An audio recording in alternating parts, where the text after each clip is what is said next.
தமிழகமெங்கும் கிளைகள் கொண்ட Annamal institute of hotel management and hospital management படிப்பில் சேர்வதற்கான அட்மிஷன் நடைபெறுகிறது. அண்மை செய்தி. தாவேக தேர்தல் வாக்குறுதியை நிறைவேற்ற அரசிடம் நிதி இல்லையாம். ஆனால் முதலமைச்சர் அலுவலக இடமாற்றத்திற்கு மட்டும் 11 கோடி நிதி ஒதுக்கீடு செய்யப்பட்டுள்ளது. இதுகுறித்த அண்மை செய்தியை பார்க்கிறோம். சென்னை தலைமை செயலகத்தில் உள்ள புனித சென்ட் ஜார்ஜ் கோட்டையில் முதல்வர் அலுவலகம் சுமார் 50 ஆண்டுகளாக செயல்பட்டு வருகிறது. தற்போது முதலமைச்சர் அலுவலகம் நாமக்கல் கவிஞர் மாளிகைக்கு இடமாற்றம் செய்யப்பட இருக்கிறது. நாமக்கல் கவிஞர் மாளிகையின் 10வது தளத்தில் முதலமைச்சர் அலுவலக இடமாற்ற பணிகள் நடைபெற்று வருகிறது. தனது ஜோதிடர் ஆலோசனையின் பேரில் முதலமைச்சர் அலுவலகத்தை இடமாற்றும் முதலமைச்சர் விஜய் நடவடிக்கைக்கு பல்வேறு தரப்பினரும் கடும் எதிர்ப்பை தெரிவித்து வருகின்றனர்.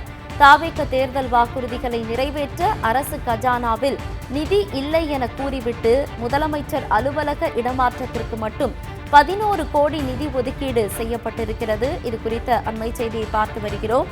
ஒவ்வொரு அமைச்சரின் அலுவலகமும் சுமார் 15 லட்சம் முதல் 20 லட்சம் வரையிலான செலவில் புதுப்பிக்கப்பட்டு வருவதாகவும் தகவல் வெளியாகியிருக்கிறது.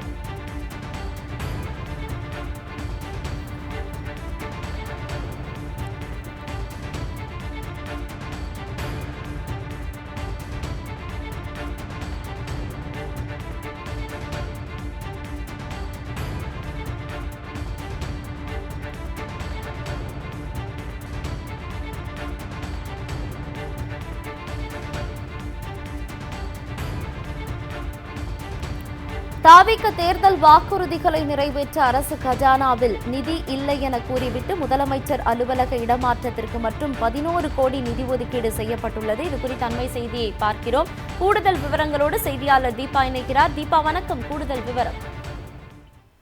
தமிழ்நாட்டின் தலைநகரமான சென்னையில் உள்ள தலைமைச் செயலகத்தில் முதலமைச்சருடைய அலுவலகம் இருக்கிறது. ஆனா அந்த தலைமைச் செயலகத்தில் முதலமைச்சரை 50 ஆண்டு காலமாக பல்வேறு முதலமைச்சர்கள் அந்த அறையில் தான் தங்களுடைய செயல்கள் பணிகளை ஈடுபட்டு வந்தார்கள். தற்போது தாவேக ஆட்சிக்கு வந்தவுடன் தற்போது முதலமைச்சர் அவர்கள் அவருடைய ஜோதிடர் குறித்த ஆலோசனைப்படி முதலமைச்சருடைய பல முதலமைச்சர்கள் இருந்த அந்த இடத்தை விட்டு நாமக்கல் கவிஞர் மாளிகை 10வது மாடியில், அதாவது அனைத்து துறைக்கும் மேல் இருக்க வேண்டும் என தனது ஜோதிடர் குறித்த ஆலோசனைப்படி நாமக்கல் கவிஞர் மாளிகையின் 10வது மாடியில் தற்போது இடமாற்றம் செய்கிறார். இதற்கு செலவு மட்டும் பார்த்தீர்கள் என்றால் 11 கோடி ரூபாய் நிதி ஒதுக்கீடு செய்யப்பட்டது. கடந்த 2 வாரத்திற்கு முன்பாக இதற்கான அரசாணையும் பிறப்பிக்கப்பட்டது தமிழக அரசால்.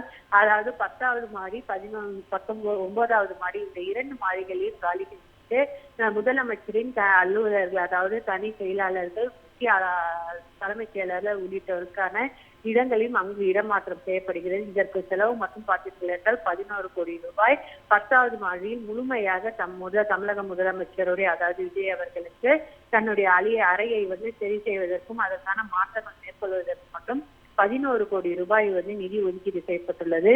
இது மட்டுமல்ல, பல்வேறு துறை அமைச்சர், குறிப்பாக இந்து அறநிலையத்துறை அமைச்சரான ரமேஷ் அவர்கள், அதாவது ஆட்சிக்கு 2 மாதங்கள் ஆகியும் தற்போது ஒரு முறை மட்டுமே அவருடைய அறைக்கு வந்திருக்கார். அவரும் ஜோதிடரின் ஆலோசனைப்படி வாஸ்து சாஸ்திரப்படி பணிகள் மேற்கொள்ளப்பட்டு வருகிறது. அவருடைய அறையும் தற்போது அந்த பணிக்கு மட்டும் பார்த்தீர்கள் என்றால் பல லட்சம் ரூபாய்க்கு மேல் அந்த வாஸ்து சாஸ்திரப்படி மாற்றம் செய்வதற்கான நிதி ஒதுக்கீடு செய்யப்படுது. இது போன்ற ஒவ்வொரு அமைச்சருக்கும் பார்த்தீர்கள் என்றால் அவர்களுடைய அறையை சரி செய்வதற்கும் ஜோதிட வாஸ்து சாஸ்திரப்படி செய்வதற்கும் பல கோடி ரூபாய் நிதி ஒதுக்கீடு செய்யப்படுது. ஆனால் தாவேக அரசு தேர்தல் வாக்குறுதியாக நிறைவேற்றப்பட வேண்டிய மகளிர் உரிமை தொகையான 2500 ரூபாய் உடனே வழங்கப்படும் என்று தெரிவித்தார். ஆனால் அதுவும் தற்போது வரை நிறைவேற்றப்படவில்லை.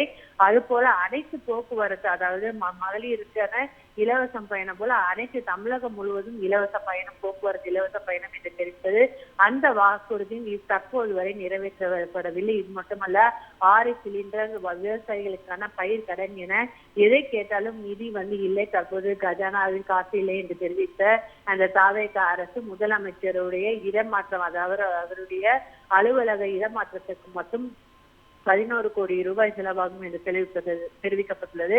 3 மாதத்திற்கு இடைவெளியில் இந்த பணிகள் மேற்கொள்ளப்பட்டு வருகிறது. அனைத்து அமைச்சர்களுடைய அலுவலகங்களும், அதாவது தலைமைச் செயலகத்தில் உள்ள அவர்களுடைய அறைகளும் பார்த்தீர்கள் என்றால் வாஸ்து சாஸ்திரப்படி அந்த அறைகளும் மாற்றப்பட்டு அந்த பணிகளும் மேற்கொள்ளப்பட்டது. இது போல நிதி இல்லை என்று ஒதுக்கீடு இல்லை, அலுவலக அதாவது தலைமைச் செயலகத்தில் எந்த துறையிலும் பார்த்தீர்கள் என்றால் நிதி இல்லை என்று தெரிவித்த நிலையில் தற்போது தமிழக முதலமைச்சர் அறையை மாற்றுவதற்கும் இடமாற்றம் செய்வதற்கு 11 கோடி என்றும் ஒவ்வொரு அமைச்சருடைய வாஸ்து சாஸ்திரப்படி மேற்கொள்வதற்கு 15 லட்சம் முதல் 20 லட்சம் வரை அதிகமாகவே அந்த நிதி ஒதுக்கீடு செய்யப்பட்டுள்ளது. ஆனால் தற்போது தாவேக அரசு சொன்ன அந்த வாக்குறுதிகள் மட்டும் இதுவரை நிறைவேற்றப்படவில்லை.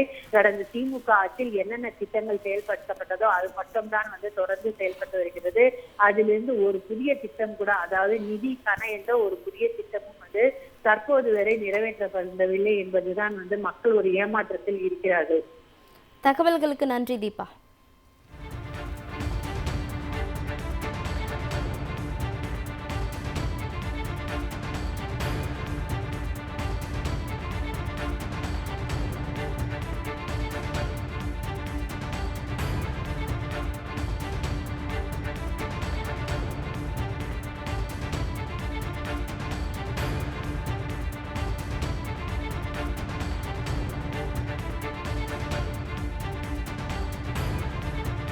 தமிழகம் எங்கும் கிளைகள் கொண்ட Annamal institute of hotel management and hospital management படிப்பில் சேர்வதற்கான அட்மிஷன் நடைபெறுகிறது.